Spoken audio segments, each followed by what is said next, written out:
the real magic of the story is the baseline is Bitcoin is raw commodity. You either buy that on Coinbase or Bitcoin is wrapped. You buy IBIT from BlackRock. That's the baseline. But it turns out most of the world doesn't want that.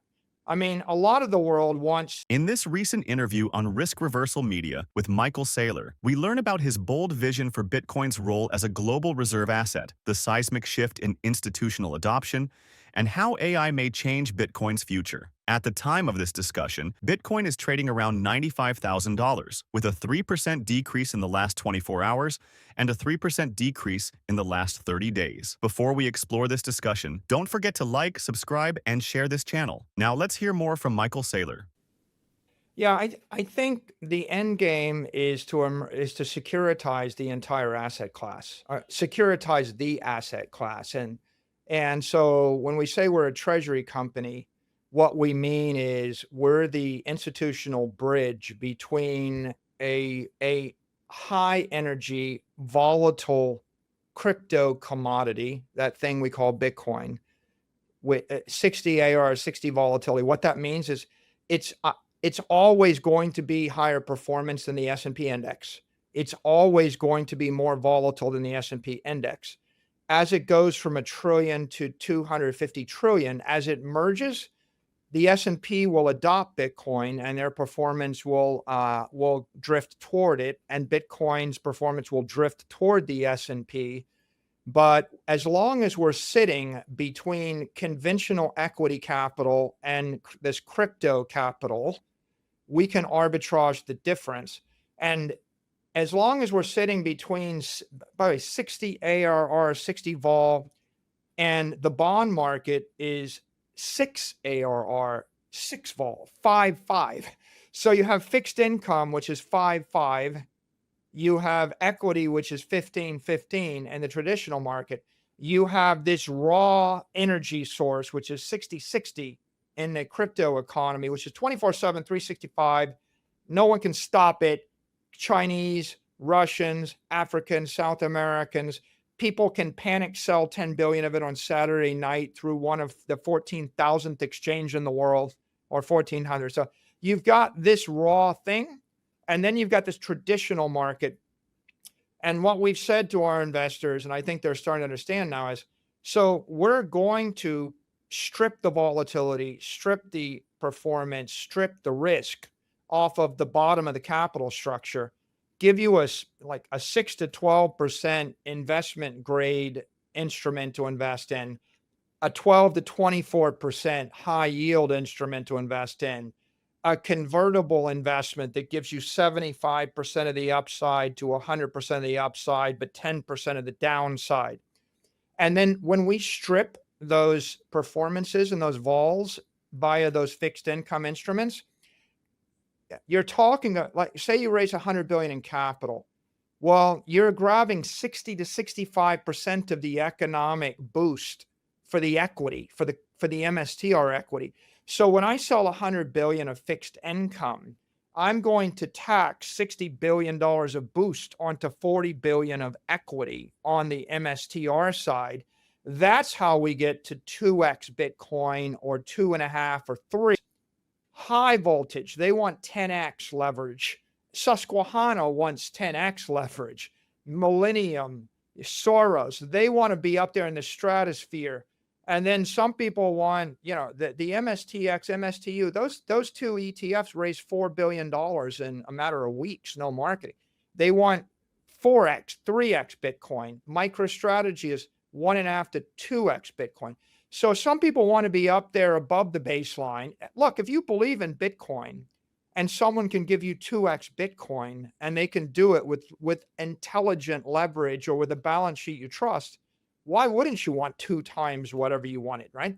And then there's another world of crypto curious people. They're just tired and bored. How do you feel about a portfolio of 187 diversified preferred stocks that give you 520 basis points? And it's like, okay, you own the 16th tranche of the 18,000th regional bank, and it's like QSIP 199742. There's no volatility. You can't pledge it as collateral. You can't borrow against it. So there's a world $300 trillion of board money that's waiting to die, getting 2, 3%. And then there's another 200 trillion of hot money. MicroStrategy is just going to sell all of those instruments up and down the chain while we ignore the baseline. And I'll just make this one point. Like when you're arbitraging this, you're asking the question, well, how fast is it appreciating? So Bitcoin is plus 60. And let's just say because it's plus 30 to 60 versus the US dollar. And my long-term forecast is 29% for 21 years. So we're plus 30 to 60. Then the next question is how volatile is it versus the dollar? Bitcoin's 60 volatile, but you can imagine it's going to be plus 30 to 60 more volatile. Then you ask the question, how fast is the investment cycle? If I borrow a billion or raise a billion of equity and I invest it in a real estate project, it takes 5 years, 1,500 days. If I invest it in Bitcoin, it takes 1 day. I'm running the investment cycle 1,000 times faster. As we just heard Michael Saylor discuss Bitcoin as the future of global finance, now let's hear him expand on how institutions are reshaping the Bitcoin market, the potential for Bitcoin ETFs, and why Bitcoin's comparison to gold may be outdated. Now let's listen to what Michael Saylor has to say. Look, I mean, Bitcoin's going to go to 10x gold easy. Just keep in mind, right? A public company, it's got to hold a commodity on its balance sheet because it can't hold securities. So you've either got a choice of a digital commodity called Bitcoin, which is 60% ARR, gold is 7%, real estate is 10%, bonds are 4%, and everything less than 15% doesn't beat the cost of capital. So the S&P sets the hurdle. So gold fails as a treasury asset for everybody in the world. Bitcoin succeeds. I think you could, if you call Bitcoin digital gold, it's 10x gold, but I still think it undersells Bitcoin, right? Because Bitcoin is digital capital. It's not just replacing gold. It's going to replace real estate, the S&P index, and any capital asset held by an institution or a wealthy family. So right now, wealthy families and investors don't use bonds or gold as a capital asset. They would use the S&P index or stocks as a capital asset. But banks and regulated corporations, operating companies, aren't allowed to use securities as a capital asset. They're knocked down. They don't want to use gold. It's not liquid enough and fungible. It's not liquid enough. And so they use real estate, and you got a REIT or a real estate development company, but the real estate is, less than the S&P index and not volatile. If you give up the ARR and the volatility of the S&P, you're trading down. So that's not really a winner. And then you're stuck with bonds, and bonds are dead money, a liability.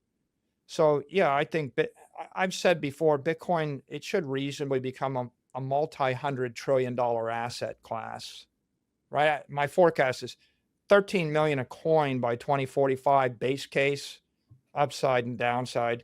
I just expect another way to say it is it's 60% ARR at 60 vol. It's going to track toward 20% ARR and 20 vol when S&P is 15 over 20 years. It'll just step down as it approaches that. So we do that. We get to the 500 million, Bitcoin rallies, the stock doubles, the stock triples. Now we just have an opportunistic run. We discover the convertible bond market, and they want to give us 650 million in cash pretty much for free. If I came to you and said, I'll give you $650 million at 75 basis points, go invest in something.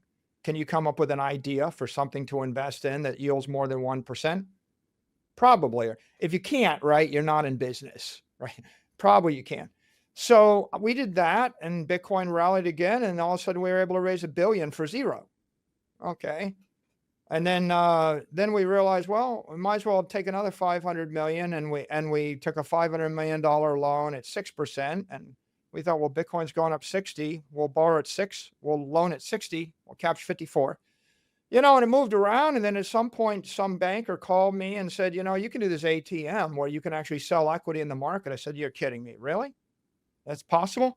And actually, the greatest innovation of the past 30 years, guys, in the capital markets is the ATM shelf registration of equity because it allows an issuer to sell shares pari passu to an investor. You're basically on the same footing as anybody else. It's a fair thing.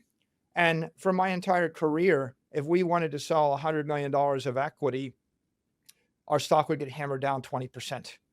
And so it felt pretty good to not get hammered 20% and be able to sell into the market whenever you want. And so now we hit upon this new stage where we realize we have a commodity that returns more than the S&P index that we can buy by selling our stock. So if you're an investor and I give you a return higher than the S&P, how much capital are you going to give me? Infinite. So we started doing that. And we sold $1 billion of that. And the short of it is we went from a $500 million investment to $10 billion of capital raise, and the stock, went up by a factor of 10 or 20. And then we got to 2024, and 2024 was by the way, I skipped the crypto winter where everything crashes from 6,000 to 16,000, but this is a half-hour podcast. So I'll just say it was a roller coaster. We went up to 66, down to 40, up to 66, down to 16, back. But and that's all very colorful, but the real point is we're buying Bitcoin with equity, with debt, we're refinancing the debt, we're we're at all points, generally, we're doing it in an accretive way. And we get to 2024, and then we discovered the value of volatility. I mean, really understand it. Because in January of 2024, Bitcoin isn't an asset class. And the second week, the SEC approves those ETFs.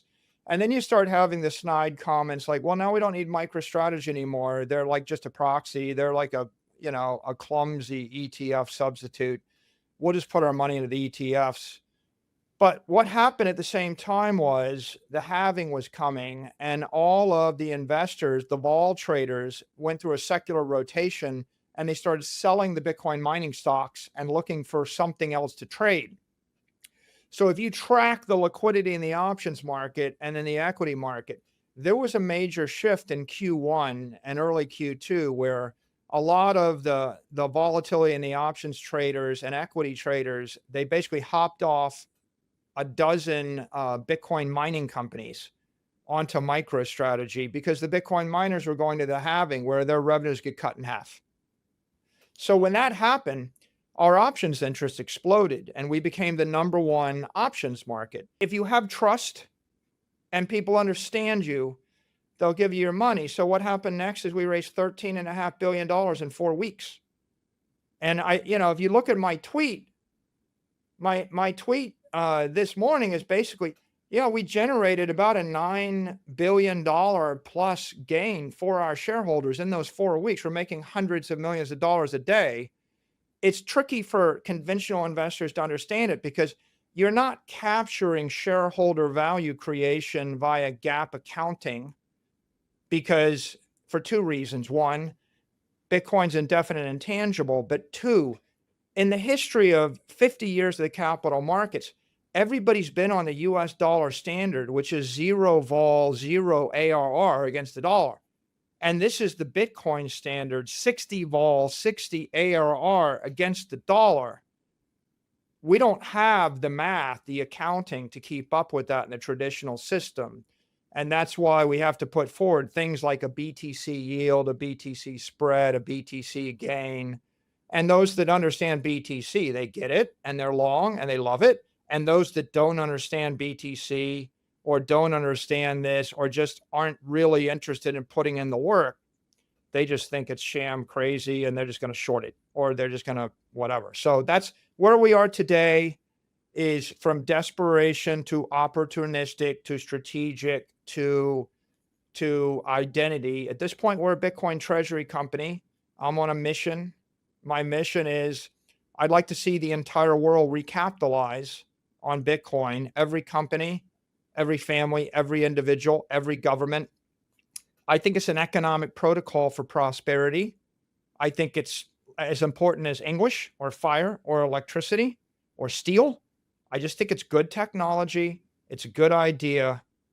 We're reaching the fun stage. The next 4 years, I think, are kind of fun. We get to do a lot of interesting things to help people. To watch the full interview, check out the link in the description. We would love to hear your thoughts on some questions. Do you think Bitcoin will replace gold as the ultimate store of value? How do you feel about AI potentially accelerating Bitcoin adoption? Thank you for tuning into Only the Savvy. If you enjoyed this discussion, please subscribe, like, and share our video for more engaging content diving into the innovative world of decentralized technologies. SIM swap fraud is sweeping the globe, and your mobile security is at risk. Switch to Efani and lock out SIM swap fraud and get the most elite mobile protection in the world. Efani guarantees 100% protection from SIM swaps backed by a $5 million insurance policy. Stay secure with reliable coverage, free international roaming, and unlimited data. Trust Efani to keep your communications and assets secure. Get military-grade protection, 24/7 concierge service, and a hassle-free upgrade. Click the link below for $150 off.